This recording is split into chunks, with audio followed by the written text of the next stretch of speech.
Hello students, hope all of you are doing well. Today we are going to talk about indicators in monitoring and evaluation.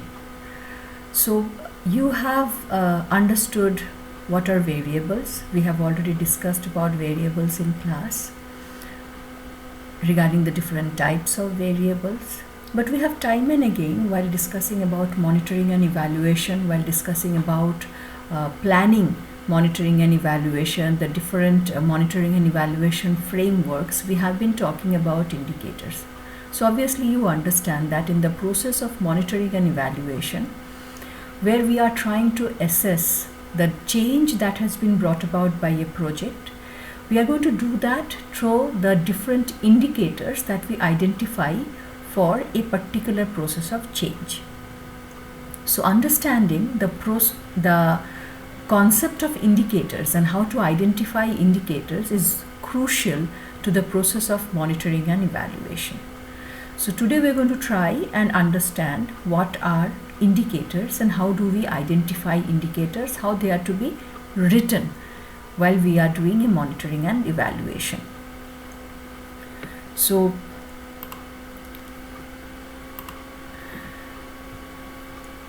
we have already discussed about concepts and variables, but just as a quick recap, let me take you through this.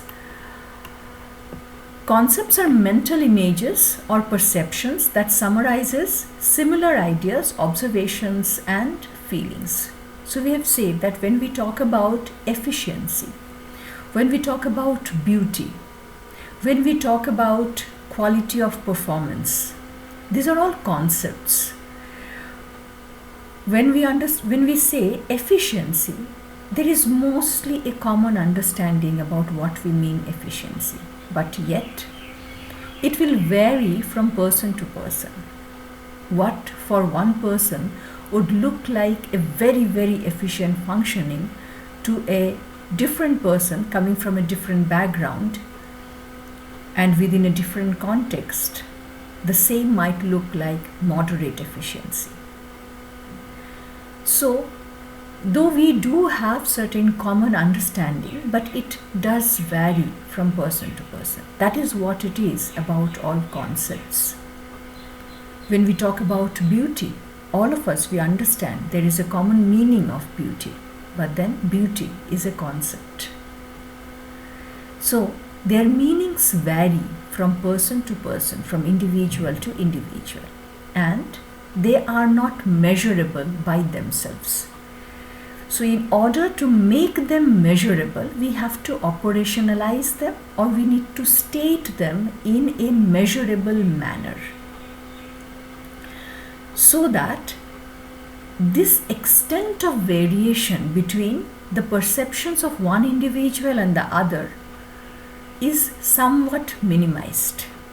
So when in social sciences, in most cases, we are doing research within a social context, and we know that we are dealing with these perceptions, we are dealing with these ideas about the society, about the world around us, and we are trying to make meaning out of that. When we are trying to talk about change, when we are trying to talk about change in attitude, when we are trying to talk about, or we are trying to measure as to the willingness for adoption, the willingness for accepting family planning programs. So these are all concepts, and hence in order to do a research within a social science context, we will need to operationalize these concepts and make them measurable.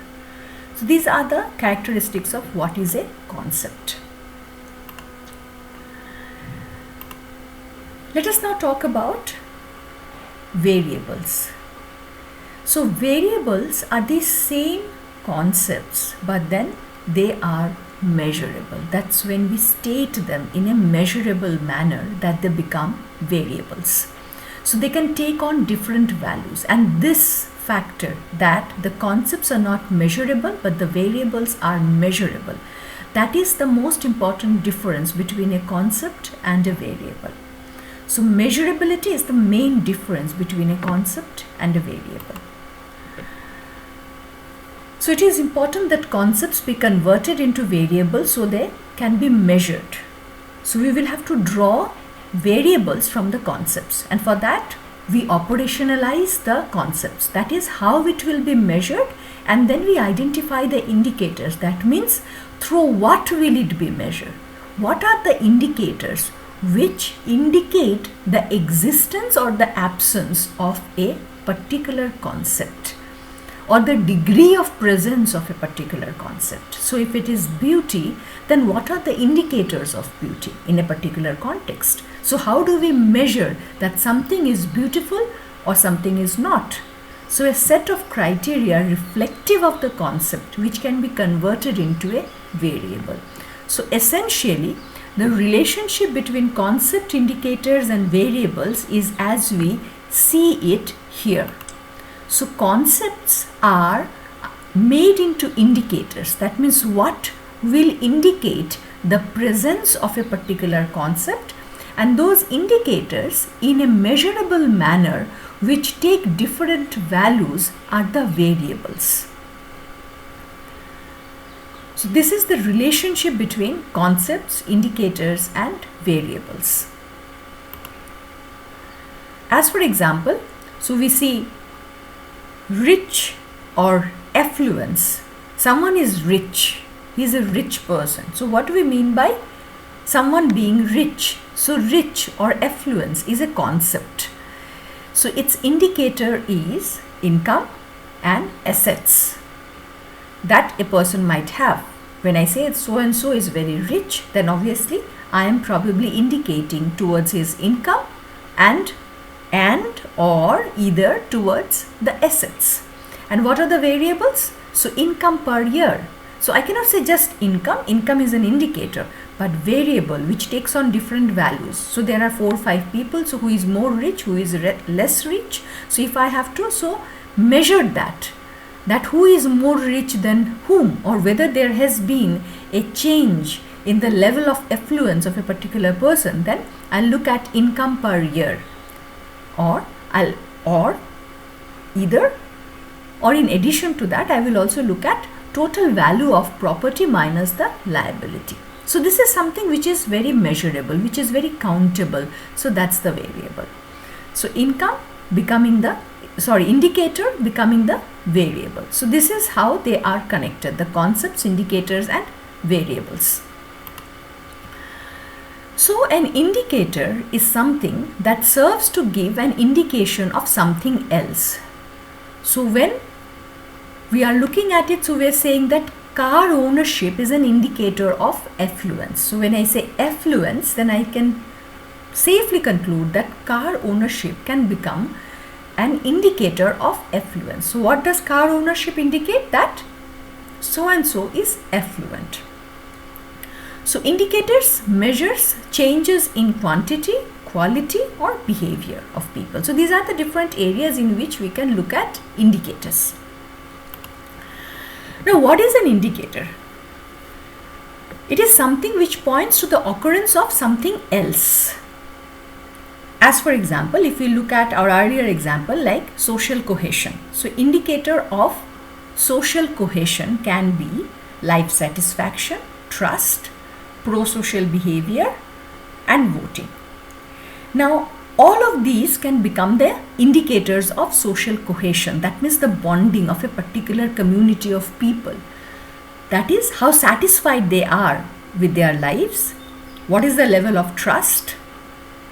What is the type of pro-social behavior that they engage in, and their voting behaviors. So all of that together would talk about whether there is presence or absence of social cohesion within a particular community. So if we go ahead with this example, in many cases we will have to understand about certain factors, the characteristics of an indicator. Indicators are mostly imperfect. That means there is no specific way to say that this is the indicator for this. So there may be sometimes a single, there may be multiple, but then what we do is within the context of a study, we say that these are going to be the indicators of so and so concept. So indicators are not something which are very perfect. Someone might say that just the presence of trust may not indicate that there is social cohesion. Someone might say that voting behavior does not actually indicate the social cohesion. I just vote because I need to have my name there registered. That does not mean that I would have a sense of social cohesion with the other members of my community. So indicators can be imperfect. They need not necessarily always indicate entirely to the presence of a particular concept. And so a single indicator may not indicate presence or absence. In many cases, there has to be multiple factors by which we will have to ascertain the presence of a particular idea or a presence of a particular concept. So from a single indicator, it may not always be possible to talk about the presence or absence of a particular concept. Indicators are sometimes standardized and they are sometimes not. So as we say that indicators constantly get defined from one study to another, but then there are certain institutions which have gone to a certain extent to standardize certain indicators. Like when we talk about the Human Development Index, when we talk about the Human Happiness Index, so there are certain indicators which have been standardized to indicate the level of human development or to indicate the level of human happiness. So there are certain standardized indicators for certain contexts. So where there are institutions who have come up with certain standardized ways of measuring certain concepts. So in certain cases they might be standardized, in certain cases they would vary from study to study. It will be the context of the study which will define what will be the indicator. So mostly the purpose of an indicator is counting.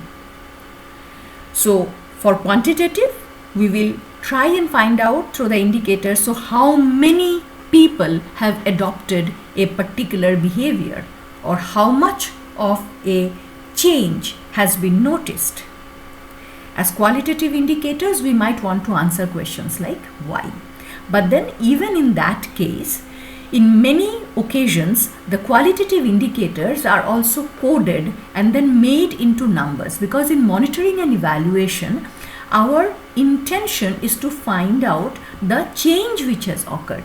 So for that purpose, it becomes on many occasions to convert even the qualitative indicators into numbers and then to measure them. But however, when we will discuss about participatory monitoring and evaluation, then we will see that it does not always require indicators to be counting, but then there are other means of doing that. But that's for a later discussion. As of now, if we are not adopting a participatory monitoring and evaluation framework, in that case, in most cases, the indicators are going to help us to count the amount of change which has happened. And in terms of qualitative, it is going to help us to understand why a particular thing is happening.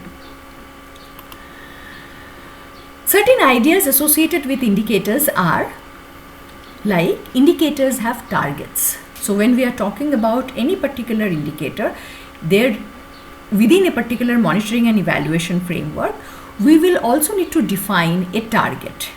So whenever we need to talk about that, this is where we need to reach as part of a particular project, the indicators will tell that yes, this is where we need to reach. It will identify the target, and when we identify the target, what comes very essentially connected with it is the baseline. That means we need to know that before the particular project where we were, that is the before, and then we will say that after the project, this is where my target is going to be.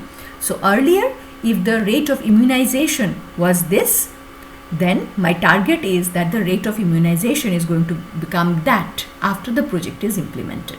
So the indicator is going to help me to move from one point to the other. It is going to help me measure this particular change as part of the monitoring and evaluation process. Again, as we say, when we have a baseline, we have already discussed in terms of experimental research, and also when we were talking about monitoring and evaluation, we have already understood the importance of having the control group, as to why it is important to understand or important to have a control group.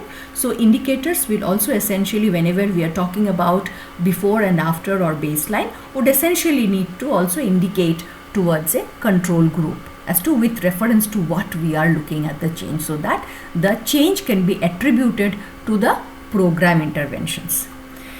So indicators in monitoring and evaluation are objectively verifiable. So there have to be specific ways in which we will be able to measure it, we will be able to attribute it to the presence or absence of or to the occurrence of a particular change. We will now go ahead and take certain examples as to how we are going to write the indicators. So now look at this as it is written. Baseline number of print media reports on gender-based violence per month. So that's an indicator. Okay, so number of print media reports, number of reports on gender-based violence that is being published by newspaper per month.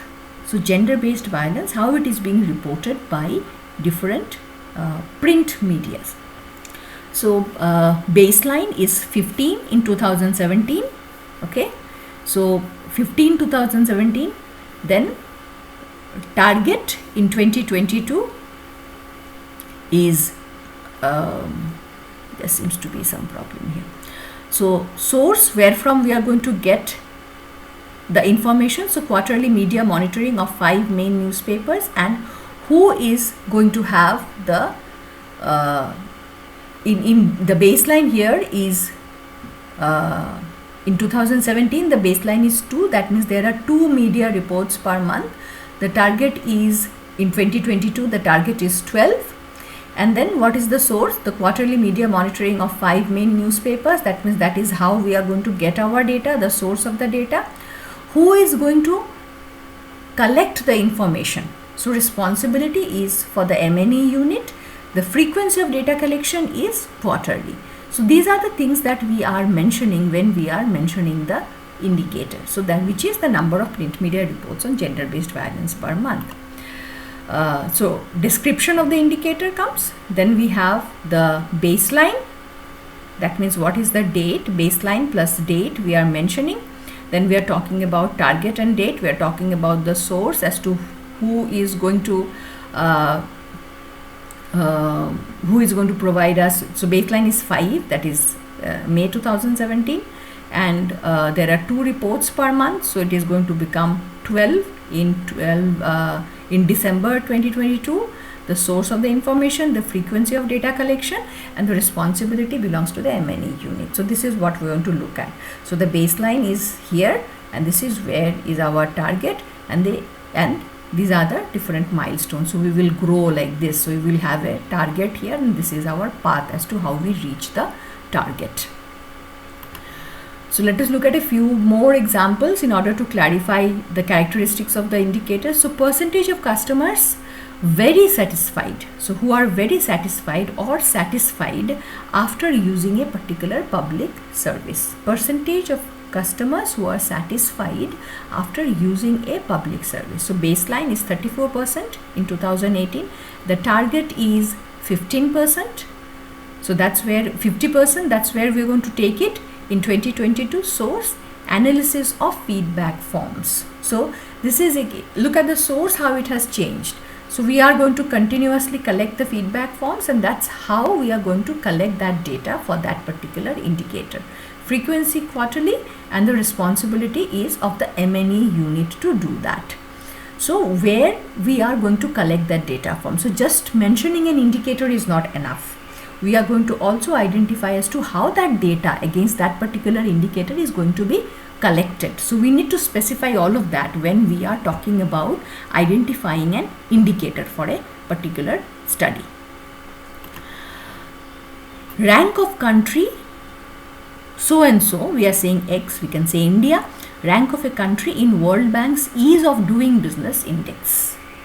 So this is a standardized thing. So World Bank's ease of doing business index. So baseline is the rank of a country is 60 in 2018. The target as to where we need to take the country is 40 in 2024. So we're going to take it 20 steps up. The source is World Bank Group Ease of Doing Business website. So this is a secondary source of information. We are not going to do the data collection ourselves.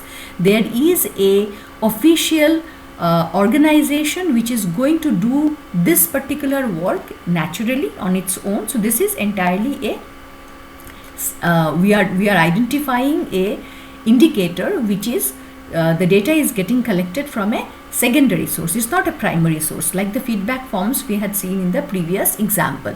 Here in this case we are having secondary source and the data is being collected annually, and the responsibility is department so and so, department, ministry of so and so, which is going to look at constantly the ranking of a particular country. So that is being done at a ministry level. Obviously when it is a country based data, so it is the ministry or it is the government which is usually responsible for keeping a track as to what is the progress of a particular country in this index. So we can do, or we can understand indicators, or we can study indicators not only from primary sources, but we can do it from secondary sources also. So Human Rights Commission set up in a district so and so. Look at it. This is a qualitative sort of an information that we are collecting here. So baseline is no. That means there is no Human Rights Commission set up in that particular district, and the target is to convert that no to a yes by 2020. That means a Human Rights Commission is going to be set up in that particular district. That's the target. That's the simple indicator, the presence or absence. And the source is official communication by district administration. So whenever that office is set up, the Human Rights Commission office is set up, the district commission is going to, district administration is going to inform us. So frequency is one of just once, whether it is established or not. Now you can yourself understand the limitation of identifying an indicator like this. So setting up of this Human Rights Commission office does not talk about as to why there were no Human Rights Commission offices in that district till now. What are the problems in setting up? What is the efficiency of that office? Whether the proper staff have been recruited, whether other facilities are there, whether the infrastructure is in place. So those sort of questions are not answered in this. So let us understand that there are these problems also in an indicator. As I say that many a times they are inadequate, they are imperfect. Whether they actually indicate the a favorable environment for human rights in a particular district, for upholding a human rights within a particular district, cannot probably be understood from this particular indicator, which just identifies the setting up of the Human Rights Commission office in that particular district. So look at the inadequacy of this particular indicator to talk about the maintenance or upholding of human rights issues within the district X. So indicators sometimes can be adequate, sometimes can be inadequate, and sometimes there need to be multiple indicators in order to understand the presence or absence of a particular concept within a context. So renewable energy policies are in line with global standards on a scale from 0 to 10. So in many cases, this is a policy study that we are looking at. So renewable energy policies are in line with global standards. So see how we are looking at it, that whether the policies of a particular country are in line with the global standards. So, and here we are going to put it on a scale from 0 to 10. So either so annual assessment of expert group based on a checklist. So that means here the collection of the data has been given to a third party. So there is an expert group which has been constituted who are going to assess the renewable energy policy and then going to rank it on a scale of 0 to 10. So the baseline in 2018 is that on a scale of 0 to 10 we could rank the particular country on 2, and then in 2023 we are looking at a target of ranking it at 7 on a scale of 0 to 10. That means we are going to make it increasingly aligned with global standards. The renewable energy policies of a particular country are going to get more increasingly aligned with global standards. And who is going to do that assessment? The assessment is going to be done annually by an expert group who understand the pros and cons of a renewable energy policy, and hence they are going to do it.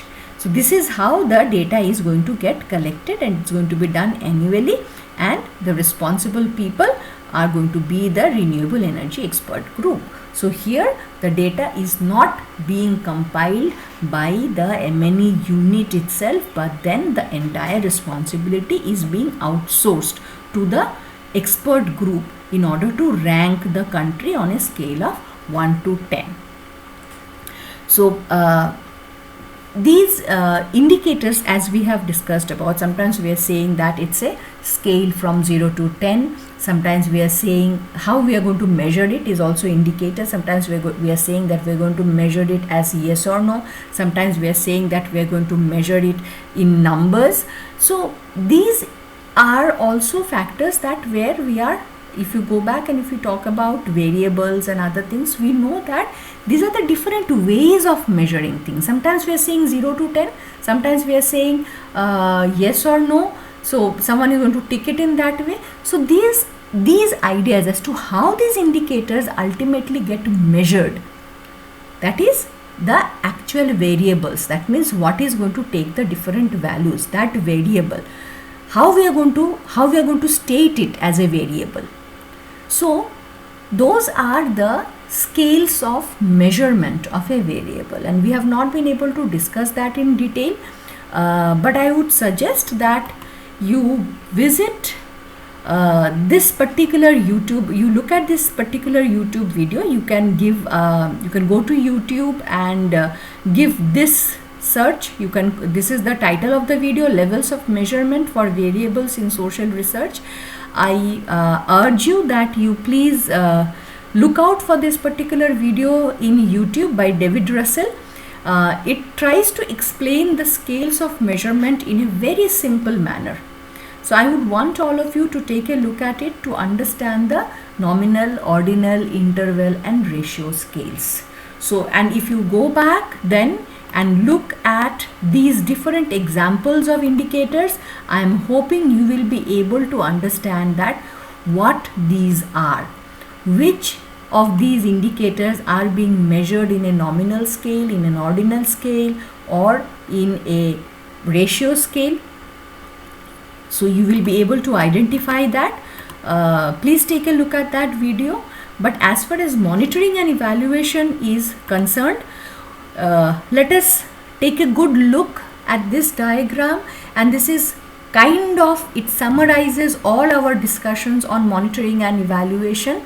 And we see here that we have the input, that is the influences and the resources, and how the indicators do span across the entire process of a particular project. Then we have the activities here, we have the output, we have the short term outcome, the intermediate outcome. Okay, so that is the impact. We have the impact here, we have the outcome, and we have the impact. So output, outcome and the impact, and then which will lead to again further activities. So this is the process stage where we do where we identify our resources and we do our activities, and then we have this phase where we are looking at our output, we are looking at our outcome, and we are looking at our impact. So We have the outcome indicators, we have the process indicators, where we try and understand what aspects of our situation most shaped our ability to do the work we set out to do in our community. So what have been our resources, what were our strengths, what did our program actually accomplish in our community, what were the things that we have been able to do. So the specific outputs, look at the different activities and whether they are going in line. So for all of these different stages and processes, we are going to have the indicators to tell us that whether we are going in the right direction or not. And now we need to have that clarity while we are talking about indicators, that we are identifying the source of the data from where we are going to collect that data. We are going to identify what is the baseline and where we want to reach with that particular indicator. So for all of these different stages of a monitoring and evaluation plan, we are going to identify the indicators. We will have to identify the indicators, and then we will have to say that this is the target where we are going to reach at the end of the program. So I'm hoping that in the next semester, when we are doing our field level activities, you will be able to implement these learnings at the field level. And we will see that how you are able to create a plan for your activities in the field. You are going to have your campaign paper next semester. So in your campaign paper, you will be able to implement all of these learnings in the field, and once you do that in a systematic manner, you will have much more clarity as to what is the specific intervention, the project that you are trying to work out, and how you need to have certain specific indicators which tell you whether you have achieved your the desired change within the community or not. What is the activity that you are planning, and what is the goal or the impact that you are looking at, and how do you reach that particular impact? What are the different indicators through which you are going to measure that particular change? Okay, so I'm hoping that you have been able to understand the process of monitoring and evaluation clearly. You have been able to understand the importance of indicators and how to identify the indicators. In my next video, I'm going to talk about the assignment that we are going to take up with regard to the discussions that we have had on monitoring and evaluation. Till then, thank you, take care and stay safe.